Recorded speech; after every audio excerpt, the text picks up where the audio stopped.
ما تخافش من الاكتئاب. الاكتئاب الحل ديالو سهل. علاش جاك الاكتئاب وشنو غادي دير باش تعالج الاكتئاب؟ الاكتئاب جاك حيت ربطتي السعادة ديالك بالماديات والبشر. الاكتئاب جاك حيت ربطتي الامان ديالك بالماديات والبشر. الاكتئاب جاك حيت ربطتي القيمة ديالك بالماديات وبالبشر. الحل ديال الاكتئاب هو كتربط السعادة ديالك بالله وما كتربطهمش بالماديات والبشر.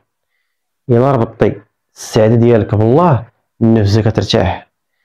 ربطتي السعادة ديالك بالماديات والبشر وخسرتي الماديات ولا خسرتي البشر غادي يولي عندك عذاب نفسي. العلاج ديال الاكتئاب هو كتربط الأمان ديالك بالله وما كتربطوش بالماديات والبشر. إلا ربطتي الأمان ديالك بالله غترتاح.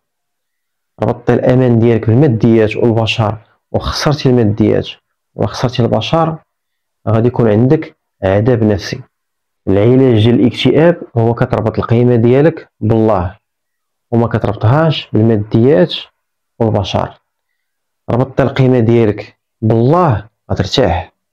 ربطت القيمة ديالك بالماديات والبشر وتعرضت للحقرة مثلا غادي يكون عندك الاكتئاب.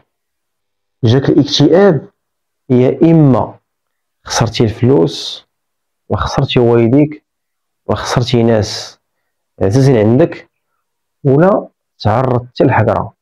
هادو هما الأسباب ديال الاكتئاب.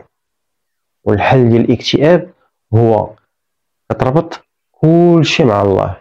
تربط السعادة ديالك مع الله، الأمان ديالك مع الله، والقيمة ديالك مع الله.